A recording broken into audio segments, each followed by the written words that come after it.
Welcome to Fans First, a sports podcast where your voice matters most. Hosted by Hall of Fame sportscaster Jim Powell. This is the show that puts fans at the heart of the conversation. Whether you're cheering in the stands, screaming at the TV, or debating with friends about the latest trades, Fans First is here to amplify your thoughts, your insights, and your love for the game.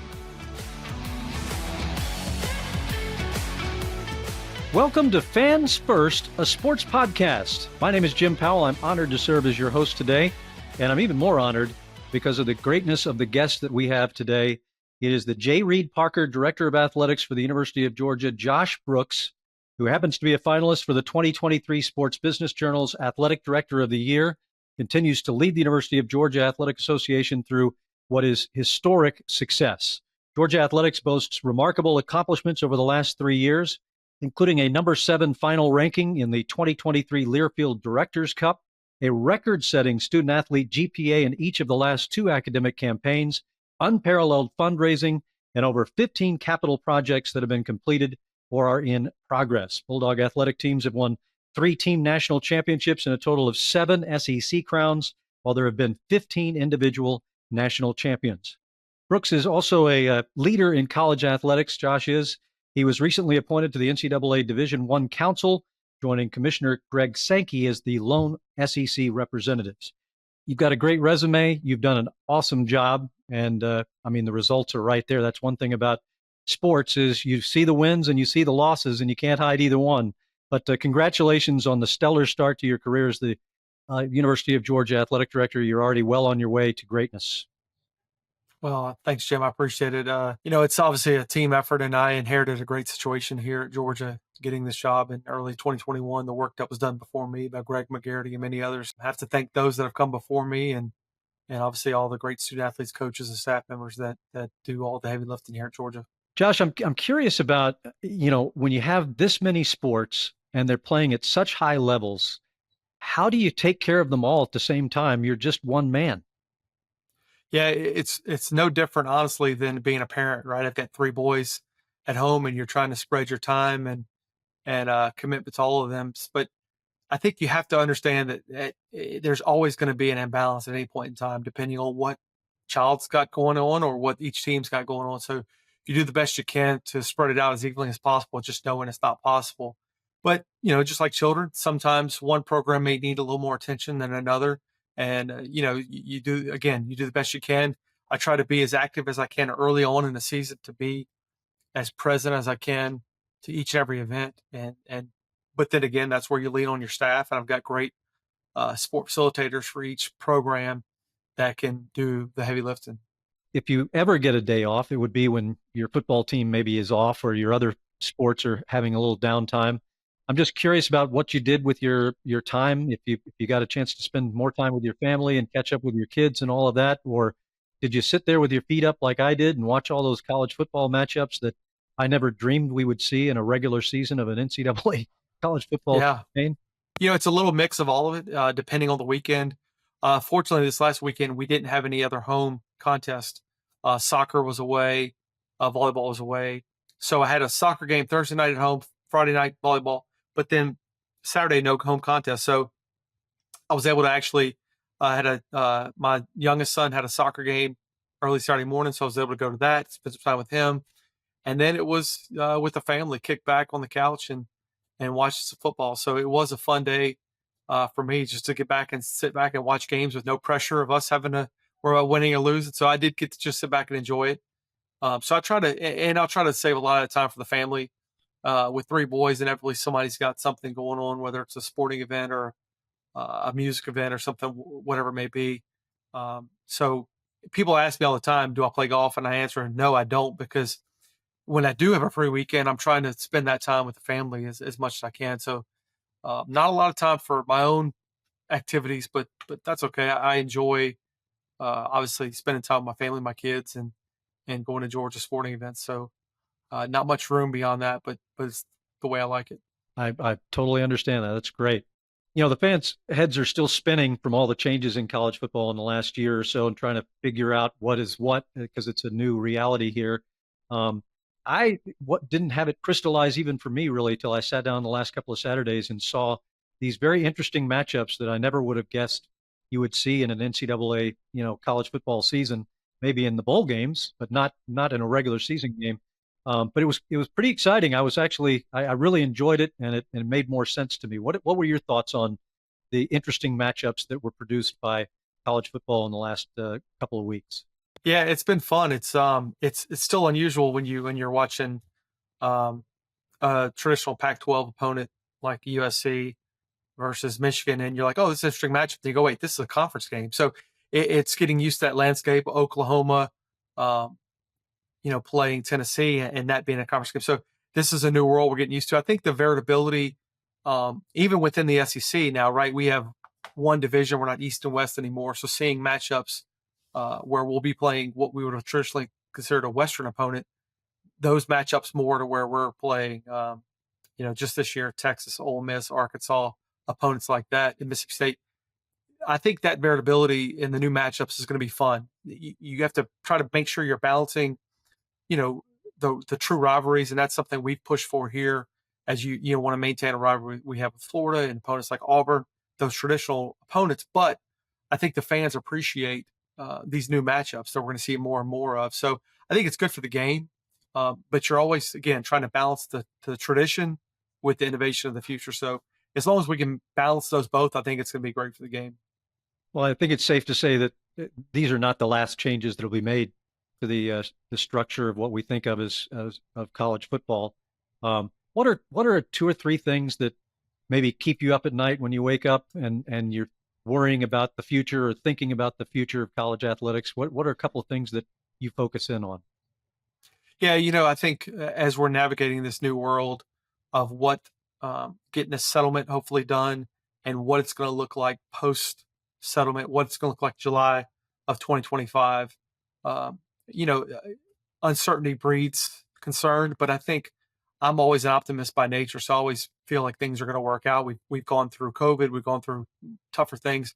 We can work through this, but that's something that you spend a lot of time thinking about.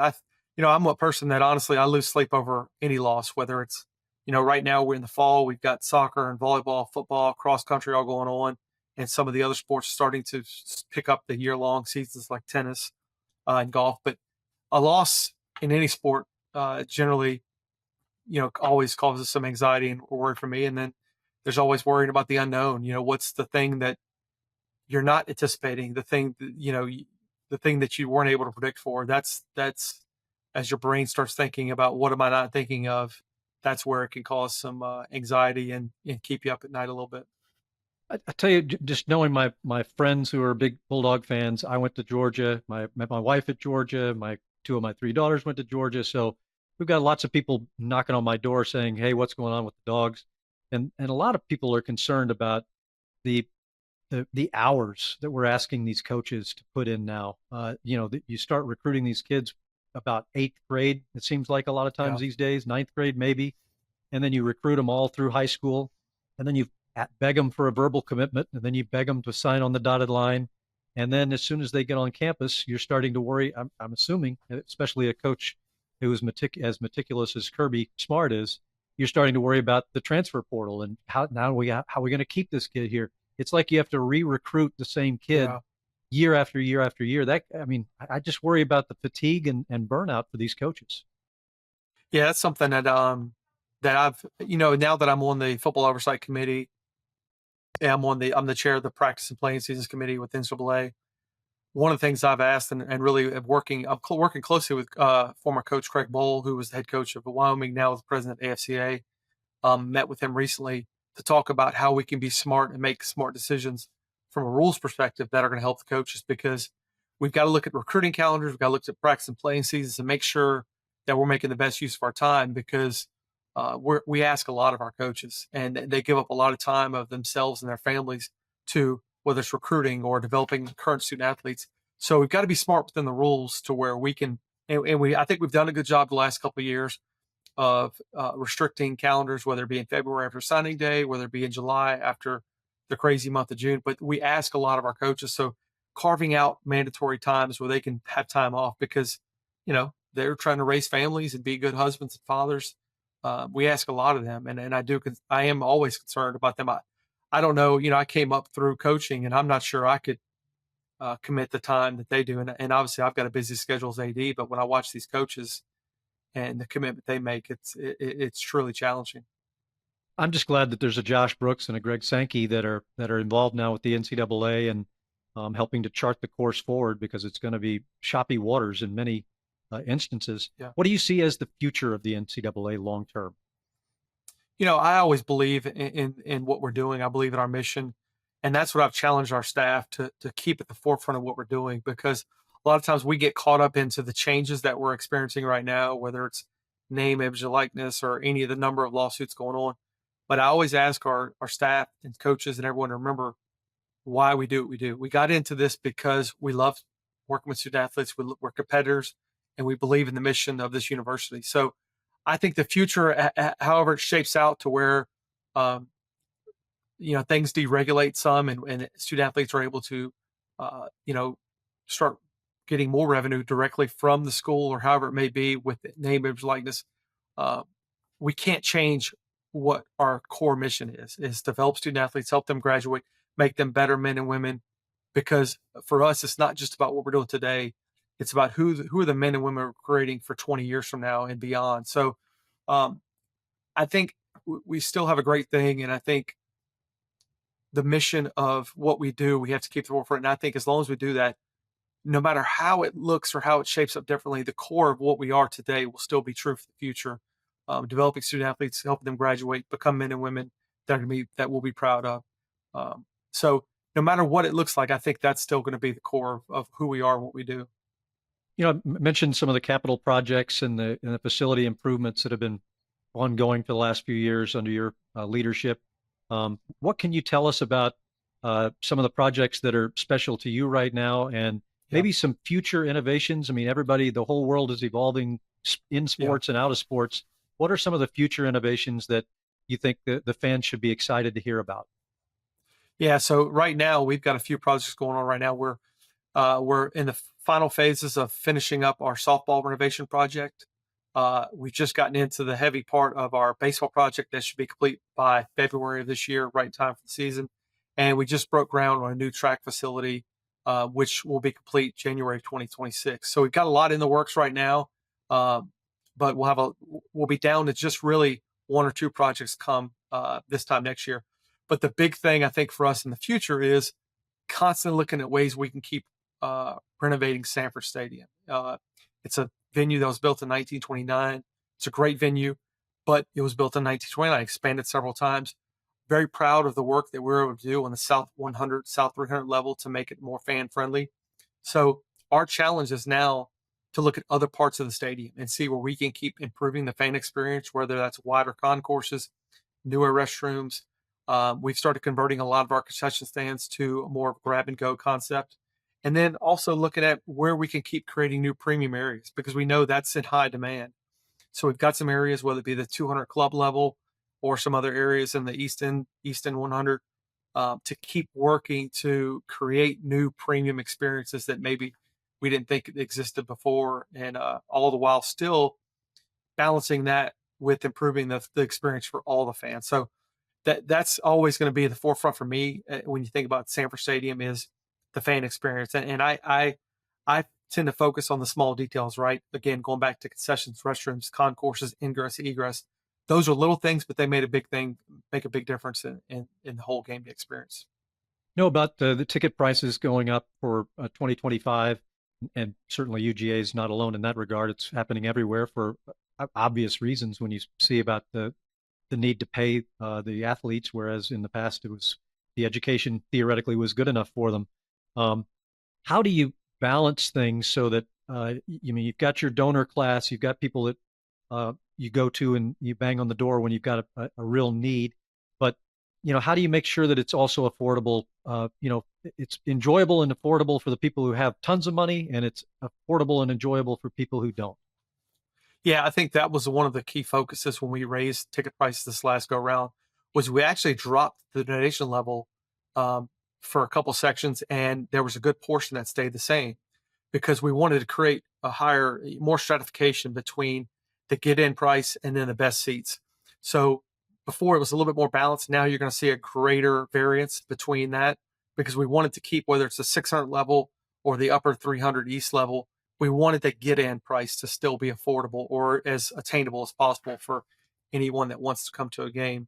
So then as you stratify those prices, you have to stratify the experiences, right? So as we talk about the new premium spaces, we may offer more perks, more benefits to certain levels of people who give at a certain level, but that's just it, right? Because we know that we have to do more for the people that give seven figures, our Silver Circle donors, but those gifts that those individuals have made and the higher level, they've helped us build facilities without taking on much capital debt, which allows us to run a more efficient athletic department, which allows us to and we've been able to keep our ticket prices at a fair level for a long time, whether we're talking about football, basketball, baseball, because of those larger gifts. So it's all a balancing effort, and we appreciate we need everyone. We need the masses that do the base level prices, and we need the fewer quantity that give big levels. So it takes everybody in this ecosystem to make us thrive. Last couple of questions for you, Josh. I really appreciate your time once again. So I'll get away from business and go into something I think you'd much prefer to talk about, which is Mike White's excellent recruiting class in basketball. That has, I'm reading message boards and hearing, lots of chatter about the basketball program that I normally don't hear. You got to be excited also about what Mike White has done. And I mean, the prospect of that many big guys inside and still tremendous skill on the on the perimeter is man, it makes your mouth water. Yeah, it's really exciting. We preached patience with this progress of this program because we inherited where we've come from a net and RPI ranking the last 2.5 years to where we are today. It's been tremendous, and now we want to take that next step forward. But I think he's taken a plan of focusing on the process, and the results will come. And we know the league's going to be tougher this year. The SEC basketball is just getting better and better. But I'm really excited about this group. We've got a really good balance of some youthful big men. We've got some youth coming in, but we also have some great guys returning. We've got some great guys in the portal. So I'm really excited with the balance of this roster with youthfulness, age, experience, people that have played in this league. Obviously very excited about, the guys that are coming back. Dylan James, Blue Kane, Silas DeMary Jr., who all were starting in that NIT run coming back. And then, when you talk about guys like Justin Abson and RJ Godfrey, Dakota LeFew, Deshane Montgomery, Tyron Lawrence coming in the portal, and then, young guys like Asa Newell and Santos Cyril. It's just really, really exciting. So I'm excited to get that first game, that first exhibition, and see how they start gelling together and see that growth as we prepare for, SEC play come January. Well, it's time now to flip the switch on the athletic director from the University of Georgia, Josh Brooks. And I want to flip it in a different direction and go back and learn more about your young family, because I know you're tending to all these other sports, but there's nothing more you're going to need to tend to than your own family. What's it like trying to do both, trying to be a great dad and a great athletic director?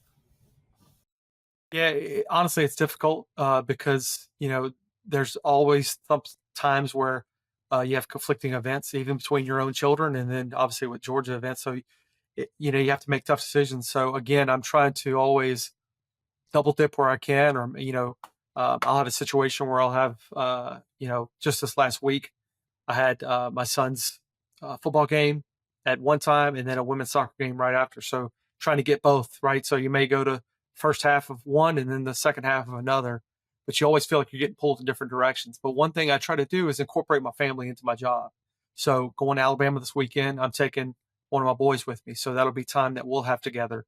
And then I'll take another son with me to Florida later in the year. So whether it's my wife or one of my boys, just trying to always incorporate them into my job, because it's almost impossible to have work-life balance. So I try to integrate the two into as much as possible. So make them a part of this experience and have them tag along whenever they can. And they've enjoyed the journey, and, they've learned to live through the eyes of an AD, where you have to be able to balance your emotions and know that, with 21 teams competing, you're going to have to live through some losses. You have to live through some disappointments, but learning to understand that we may have a tough game this game, but there's always another game tomorrow and another one. So, but they've been great, and I've enjoyed this journey with them at my side. And I know as an old coach, you're always keeping an eye out for talent. I understand you may have a budding hairy dog in your house.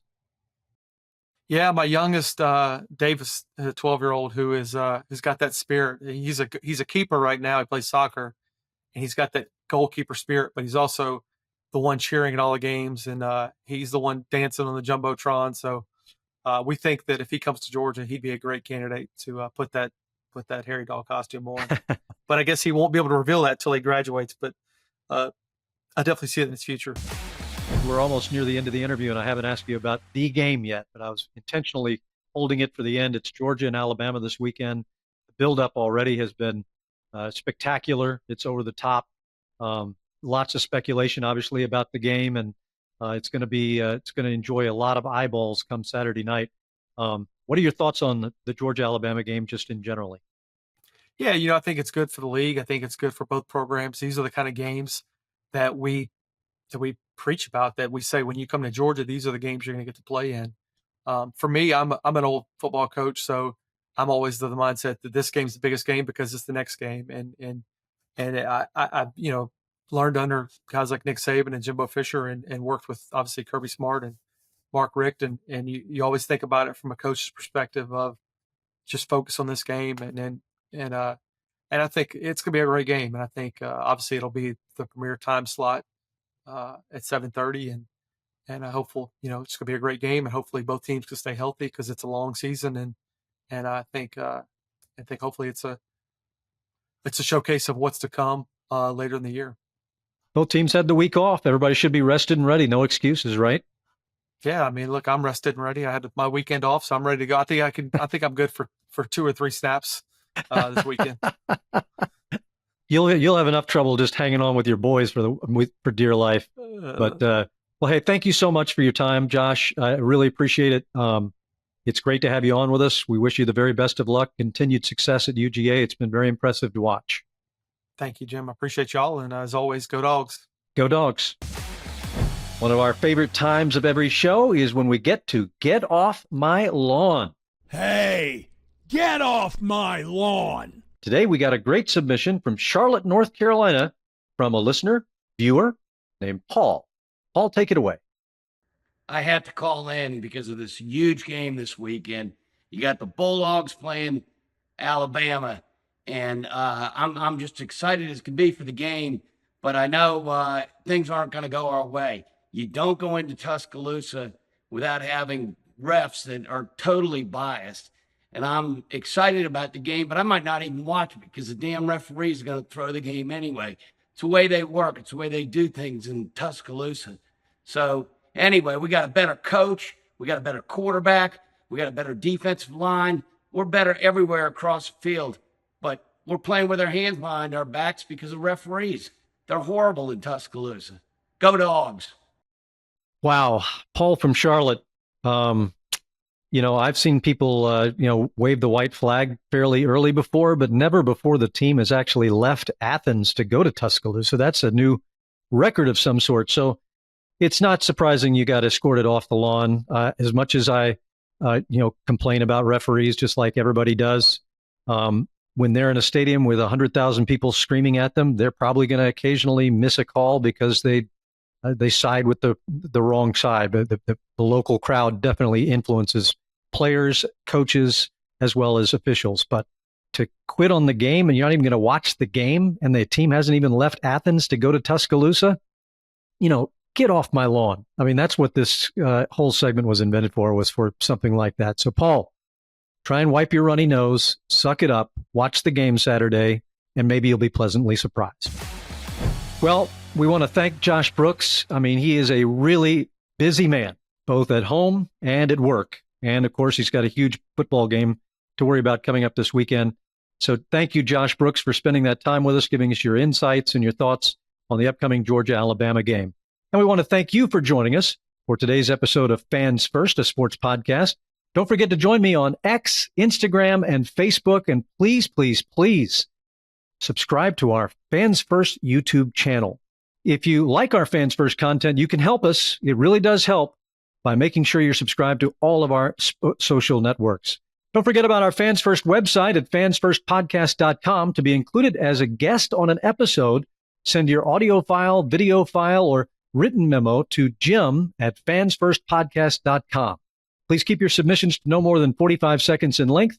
We want you to be a part of our show. And we're so glad you joined us for today's episode. We will look forward to seeing you again very soon, right here on Fans First, a sports podcast.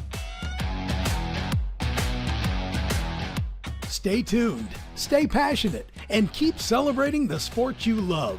Visit us at fansfirstpodcast.com to explore more. Sign up for our newsletter to receive exclusive updates and follow the podcast on social media to join our growing community of sports enthusiasts. Your voice matters to us, so don't hesitate to share your thoughts and connect with fellow fans. See you next time.